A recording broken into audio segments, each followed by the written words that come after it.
হাওয়া ফাইনাল জান্নাতা হিয়াল মাওয়া। আমার আল্লাহ বলেন যে বান্দা পৃথিবীর বুকে আমি আল্লাহ আমাকে ভয় করে চলবে, একদিন আমার কাছে কাঠগড়ায় দাঁড় হয়ে তার জীবনের হিসাব দিতে হবে। এ কথাকে স্মরণে রাখলো, আমার ক্ষমতাকে স্মরণে রাখলো, ভয় মনের মধ্যে রাখলো এবং তার মন যা চাইলো সেটাকে সে লাথি মেরে দিল। মনে চাইলো নামাজ পড়বো না, মনে চাইলো রোজা রাখবো না, মনে চাইলো চুরি করবো, ডাকাতি করবো, এইরকম মন সদাই তার শয়তানি আমল করতে চাইলো, কিন্তু তার মনের সাথে লড়াই করলো আমার বান্দা দিয়ে আমি আল্লাহ আমার ভয়কে আড়াল রেখে দিয়ে সে জীবন যাপন করলো। আল্লাহ রাব্বুল আলামিন বলেন রে বান্দা শুনে নাও তার ঠিকানা কোথায় হবে রে, তার ঠিকানা হলো সোজা জান্নাত। এ মরার পরে এর ঠিকানা হবে জান্নাত। ফাইনাল জান্নাতা হিয়াল মাওয়া, তার ঠিকানা হবে জান্নাত। একবার জোরে বলেন সুবহানাল্লাহ। ও গো দয়াময় দিয়ে দুই নয়ন কেন অন্ধ রেখে ছয় আমাদের, কেন অবুঝ রেখে ছয় আমাদের। ওই আল্লাহ মাথার উপর ওই যে আসমান রেখেছ ঝোলাই, পায়ের তলে যে জমিন রেখেছ বিছায়ে, সবে তোমার কুদরতি ও গো দয়াময় দিয়ে দুই নয়ন কেন অন্ধ রেখে ছয় আমাদের, কেন অবুঝ রেখে ছয় আমাদের। ওই আল্লাহ চোখ দিয়েছ দেখার জন্য, ওই আল্লাহ চোখ দিয়েছ দেখার জন্য, শোনার জন্য কান। ও গো দয়াবান দিয়ে দুই নয়ন কেন অন্ধ রেখে ছয় আমাদের। ওই আল্লাহ গাছপালা তরলতা তুমি বুঝো সবার ব্যথা, বুঝো দয়ামাদের ব্যথা। ও গো দয়াময় দিয়ে দুই নয়ন কেন অন্ধ রেখে ছয় আমাদের। লিল্লাহি তাকবীর। এই যে বৃষ্টি হলে রাস্তাতে লাইট, গাড়ির লাইট কমে যায়, খুব জ্বলছে লাইট না, বৃষ্টি যখন হচ্ছে রাস্তা ভিজে যাচ্ছে তখন আর লাইট অতটা আলো ছড়ায় না, মনে হচ্ছে অন্ধকার মনে হচ্ছে। তো এইরকম অবস্থা হয়ে গেছে নাকি? বৃষ্টি হচ্ছে ওই কারণে আওয়াজ বন্ধ হয়ে গেছে। হ্যাঁ, আল্লাহু আকবার। জি, আল্লাহ তাবারক ওয়া তাআলা বলেন বান্দা আমাকে ভয় করো, তোমার মনের মনি কোথায় তুমি তোমার আমার ভয়কে সঞ্চিত রাখো, দুনিয়াদারি করো, ইহকালে তোমার লাভ, পরকালে লাভ। ইহকালে তোমার রুজিতে বরকত হবে, পরকালে তোমার জন্য জান্নাতের দরজা খুলে দেওয়া হবে।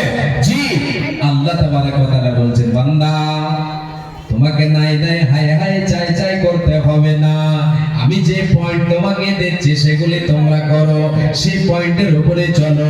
আমি আল্লাহ হলাম রুজির মালিক রে বান্দা, তোমাদের রুজির দায়িত্ব আমি আল্লাহ নিয়েছি। ওয়া মা মিন দাব্বাতিন ফিল আরদি ইল্লা আলাল্লাহি রিজকুহা।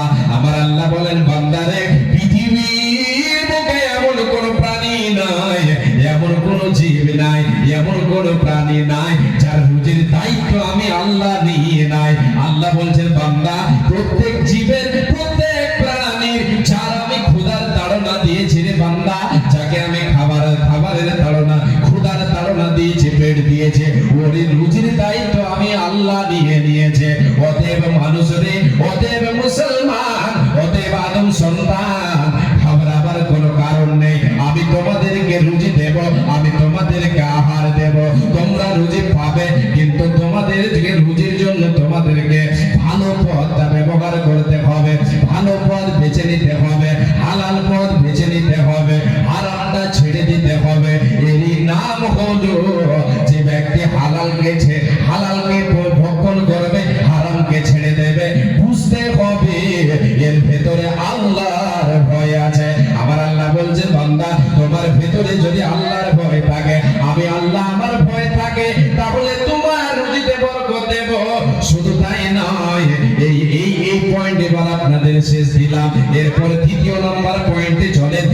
নবীজি বলেন উম্মত রে, যদি তোমার রুজিতে তোমার আহারে বরকত পেতে চাও, সুবর্ণ সুযোগ তোমরা শুনে নাও। তোমার বাড়িতে আছে মা, তোমার বাড়িতে আছে বাবা, আইরে তোমার মা তোমার বাবা বেঁচে আছে, যারা তোমাদেরকে ছোট থেকে বড় করেছে, লালন পালন করেছে, কষ্টের পর কষ্ট সহ্য করেছে।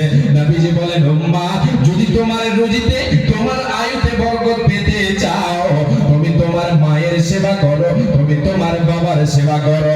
মান সাররাহু আইয়ুবাদদালাহু ফি উমরিহি ওয়া ইউযাদা ফি রিজকিহি ফালিয়াতাবাররা ওয়ালিদাইহি।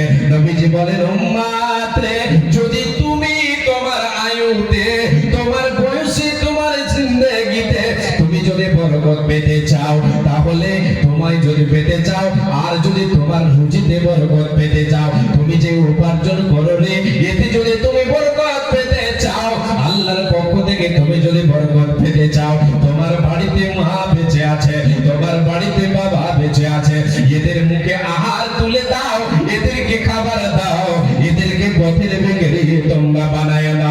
আইরে যুবক, আজকে সমাজে দেখা যায় অনেক বাবা মাকে দেখতে পাওয়া যায়, বাড়িতে যুবক আছে, বাড়িতে সন্তান আছে, 4-5 সন্তান বাড়িতে বেঁচে আছে, ছেলে মেয়ে নিয়ে তারা খাচ্ছে, বৃদ্ধ পিতা পিতা মাতা অন্যের দুয়ারে দুয়ারে ঘুরছে, ছোলা হাতে করে ঘুরছে। কিসের জন্য ঘুরছে গো? ঘুরছে আর বলছে বাবারে তোমাদের দুয়ারে এসেছি, দাও একটা মুঠ খাবার দাও, তোমাদের জন্য পেটের দায়ে এসেছে। মা, তোমার কি বাবা নাই? তোমার কি ছেলে নাই? তোমার কি সন্তান বাড়িতে নাই? বলবে আছে আছে আছে, কিন্তু তারা আমাকে দেখে না, তারা আমাদের খাবার দেয় না। যুবক রে, যদি এইরকম অবস্থা আমি আপনি মা বাবার করে দেয়, তাহলে শুনে নিন, দুনিয়াতে যতই আপনি রুজি রুটির মালিক হয়ে যান না কেন, যতই ধন সম্পদের মালিক হয়ে যান না কেন, এই সম্পদ আপনার কোনো কাজে আসবে না। দুনিয়াতে আপনাকে মনে হবে বাড়তে, কিন্তু এর ভেতর থেকে বরকত উড়ে যাবে, এর ভেতর থেকে বরকত উড়ে যাবে, আপনার ভেতর থেকে শান্তি আল্লাহ উড়িয়ে দেবেন। অশান্তির জীবন আপনাকে কাটাতে হবে, শান্তি পাওয়া যাবে না, যাবে না। নবীজি বলেন উম্মত, মা বাবার মুখে হাত তুলে দাও, আল্লাহ তোমার রুজিতে বরকত দেবে, তোমার আয়ুতে বরকত দেবে। তুমি 2 বছরে যেটা করতে পারবে না, সেটা তুমি 1 মাসে 2 মাসে করে নিতে পারবে। তুমি 50 বছরে যেটা তোমার দ্বারা ক্ষমতা হতো না, সেটা তুমি 2-3 বছরে করে ফেলবে। এইরকম ভাবে আল্লাহ তোমার আয়ুতে বরকত দেবে, তোমার রুজিতে বরকত আসবে।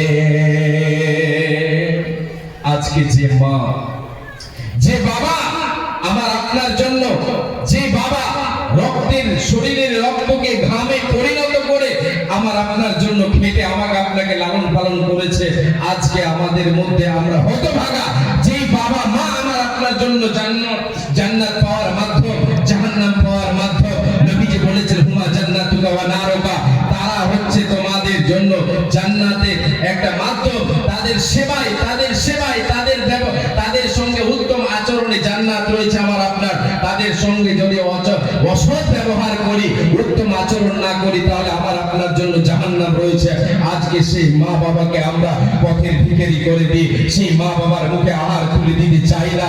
যুবক, শুনে রাখুন, যদি আপনি এরকম করে থাকেন, তাহলে জাহান্নাম, আল্লাহর জাহান্নামের আগুন আপনার জন্য দাউ দাউ দাউ দাউ করে জ্বলছে আর অপেক্ষায় আছে। আয় আয় হতভাগা, আয় আয়, কত ধানে কত চাল, বুঝিয়ে দেব তোকে। আল্লাহর জাহান্নাম তৈরি আছে। আজকে যে মা আমাকে আপনাকে লালন পালন করেছে, কষ্টের পর কষ্ট, আইরে মায়ের কষ্ট, যে কষ্টের ঋণ আমি আপনি জীবনে পশ্চিম কালেও শোধ করতে পারবো না। যে মা আমাকে আপনাকে দুগ্ধ পান করিয়েছে, মায়ের 1 ফোঁটা দুধের ঋণ আমার আপনার দ্বারা শোধ করা সম্ভব হবে না, সম্ভব হবে না। গায়ের চামকে যদি আমি আপনি মায়ের পায়ের তলে যদি জুতা বানিয়ে দিই, মায়ের পায়ের তলে বিছিয়ে দিই, জুতা বানিয়ে যদি মাকে পরিয়ে দিই, তবুও সে মায়ের ঋণ শোধ করতে পারা যাবে না, যাবে না, যাবে না। সেই মাকে যদি আমি আপনি পথের ভিখারি বানাই, আল্লাহ রাজি হবে আমার আপনার উপরে। আমার আপনার রুজি রুটিতে আল্লাহ বরকত দেবেন, পশ্চিম কালেও দেবে না, বরকত আমি আপনি পাবো না। আল্লাহর গোলাম, মায়ের ঋণ শোধ করা সম্ভব হবে না হযরতে ওমর রাদিয়াল্লাহু তাআলা আনহু তিনি হজের মৌসুমে হজ করতে গিয়েছেন। তিনি কাবার তাওয়াফ করেছেন, চক্কর লাগাচ্ছেন, তাওয়াফ করেছেন। ওই সময় এক যুবক মাকে কাঁধে নিয়ে, মাকে কোলে নিয়ে যেন আল্লাহর ঘর তাওয়াফ করছেন। আর মাকে বলছেন, মা আমি তোমার জন্য এত কষ্ট করছি মা, আমি তোমাকে নিয়ে আল্লাহর ঘর তাওয়াফ করছি গো মা, তোমাকে কাঁধে নিয়ে কোলে নিয়ে তাওয়াফ করছি। মা তোমার কাছে একটিবার জানতে চাই, আমি কি তোমার দুধের ঋণ শোধ করতে পেরেছি? তোমার কি ঋণ আমি শোধ করতে পেরেছি? এই ভাষাটা, এই কথাটা, এই ধ্বনিটা হযরতে ওমরের কানে যখনই পৌঁছেছে, হযরতে ওমর রাদিয়াল্লাহু তাআলা আনহু তিনি যেন ওই কথাটাকে মার্ক করে দেখলেন, বহু দূরে দেখতে পেলেন এক যুবক তার মাকে নিয়ে আল্লাহর ঘর তাওয়াফ করছেন। আর মাকে বলছেন, ওই যুবককে দেখে বলেন, যুবক রে আয় আয় আয় এখানে আয়। যুবককে ডাকলেন, ডাকার পরে বলছেন, ও ওমর রাদিয়াল্লাহু তাআলা বলছেন, যুবক তুমি মাকে কি বললে? মায়ের কাছে জানতে চাইলে যে মা আমি কি তোমার ঋণ শোধ করতে পেরেছি, এটা তুমি জানতে চাইলে। আমি ওমর তোমাকে বলছি, তুমি শুনে নাও। যুবক রে রে হতভাগা, এই সামান্য মাত্র, এই সামান্য কষ্টের বিনিময় তুমি মাকে বলতে চাইছো, মা আমি তোমার দুধের ঋণ শোধ করতে পেরেছি গিয়ে, তুমি যে আমার জন্য কষ্ট করেছো, এই কষ্টের ঋণ কি আমি শোধ করতে পেরেছি? মায়ের কাছে তুমি জানতে চাও। যুবক রে আমি ওমর তোমাকে বলছি, শোনো, তোমার মা তোমাকে প্রসব দিতে গিয়ে, জন্ম দিতে গিয়ে যে বারবার ঘন ঘন ঘন ঘন প্রসব বেদনা এসেছিল, ব্যথা এসেছিল, সবার ব্যথা এসেছিল, বেদনা এসেছিল। মা চিৎকার করেছিল, কান্না করেছিল। মা সে সময় জীবনের সাথে লড়াই করেছিল, মরণের ঝুঁকি একটা ছিল। এই যুবক, ওই যে মা বারবার ঘন ঘন প্রসব বেদনা সহ্য করেছে, আমি ওমর তোমাকে বলছি, শোনো, তুমি এই পর্যন্ত যে কষ্ট করেছো মায়ের জন্য, মায়ের একটা প্রসব বেদনার ঋণ এখন পর্যন্ত তুমি শোধ করতে পারোনি। আর তুমি মার কাছে জানতে চাও, তুমি মায়ের ঋণ শোধ করতে পেরেছো কিনা? যুবকদের কঠিন কালে মায়ের ঋণ শোধ করা যাবে না, যাবে না। প্রশংসা কি করিব আমি মাতা ও পিতার, যাদের জন্য দেখিয়াছি মুখ দুনিয়ার। হাইরে প্রসব কালে ব্যথা জননীর, যে ব্যথাই কম নাই চোখে পড়শের, উলট পালট করে বাঁচে না গো আর। এ খোদা দয়ালু মনে করো গো উদ্ধার, বাঁচিবার আশা নাই, হায় হায় হায়। এ প্রসব হইল ছেলে এমন সময়, মাটিতে পড়িয়া দেখে চাঁদ মুখখানি। এ প্রসবের ব্যথা সব ভুলিল জননী, বদন কোণে সব গিয়েছে ভিজিয়া, তবু দুঃখ নাই ঘরে সন্তান ঘেরিয়া। উঠিতে না পারে না সরে সবানো, ইশারাতে বলে ছেলে মোর কাছে আনো। যখন আনিয়াছিলে মাতার কাছে দিল, হাইরে দরদে দে বাবুকে ধরে নিল। মনে মনে বলে ওরে টুকরো কলিজার, সব দুঃখ বলে মুখ দেখিয়া তোমার। এত কষ্ট করেছে মাতা তোমার, কি দিয়ে শুধেবে বলো সে দুঃখের ধার। শরীরের চাম কেটে জুতা বানাইয়া, মায়ের পায়েতে যদি দাও পরাইয়া, তবু সে মায়ের হক আদা হইবে না। হাদিসের মাঝে তার পাওয়া যায় বর্ণনা। আজকে আমরা মা বাবাকে হেয় করি, মা বাবাকে পথের ভিখারি বানাই। আল্লাহর গোলাম আপনাদেরকে বলে যায়, নবীর হাদিস, যদি রুজি রুটিতে বরকত পেতে চান, আখিরাতে যদি শান্তির জায়গা পেতে চান, তাহলে মা বাবার সেবা করতে হবে। লম্বা করতে পারছি না সময় সংকীর্ণ কারণে। আর একটা হাদিস আপনাদেরকে বলছি। হাদিসটা কি? নবীজি বলেন, যদি তোমরা আল্লাহর কাছে তোমরা বরকতের দরজা খোলা পেতে চাও তোমার জন্য, তাহলে নিয়মিত আল্লাহর পথে তোমরা দান করো। নিয়মিত আল্লাহর পথে দান করলে রুজি রুটিতে বরকত আসবে।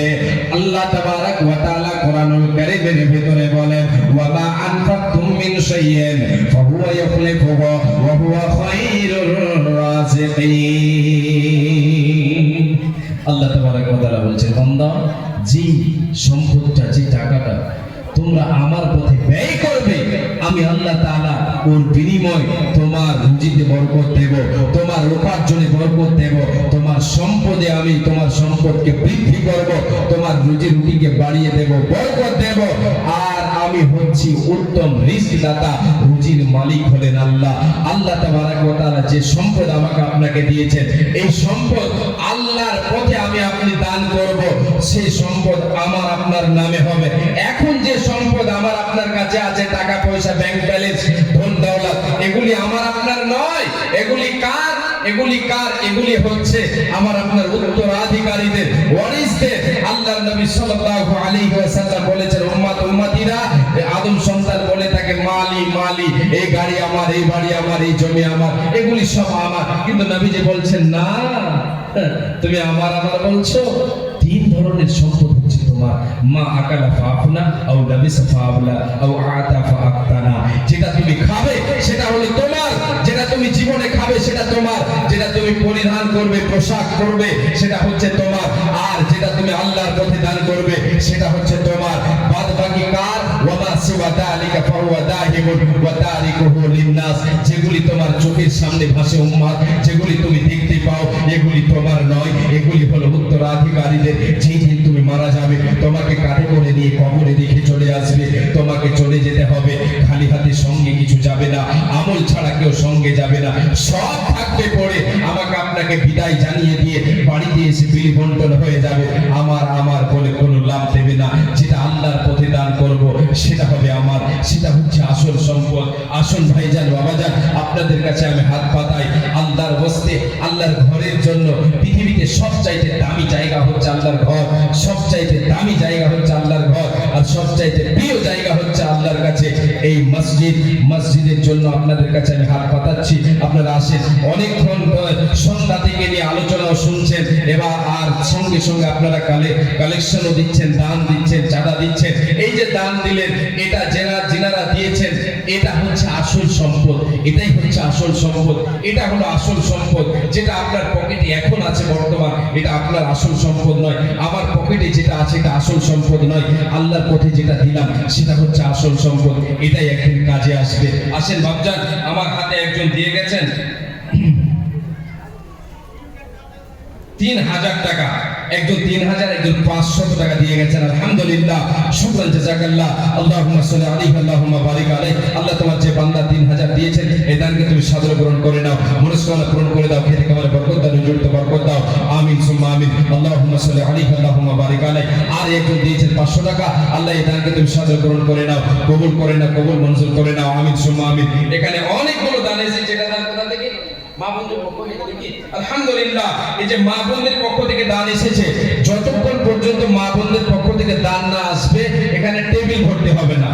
জি, গন্তিতে কম হতে পারে, কিন্তু দেখে কিন্তু বেশি লাগে। মা বোনদের দান, আলহামদুলিল্লাহ, যেখানে যাই আমার মা বোনদের দান যতক্ষণ না আসে ততক্ষণ ফলে না, মনে হচ্ছে চোখে ভাবাই না। আলহামদুলিল্লাহ, রব্বুল আলামিন, আল্লাহ তোমার বান্দিরা গো, আল্লাহকে কি উদ্দেশ্যে দান করেছে, আল্লাহ সকলের উদ্দেশ্য পূরণ করে দাও। কেউ স্বামীর নামে, কেউ মায়ের নামে, কেউ ছেলের নামে দান করেছে, অনেকে কবর পাশে হয়ে গেছে। আল্লাহ, হে আল্লাহ তাআলা, যে সমস্ত আত্মীয় স্বজন কবর পাশে হয়ে গেছে, আল্লাহ তাদের কবরকে তুমি আলোয় আলোকিত করে দাও, নূরে মানবর করে দাও।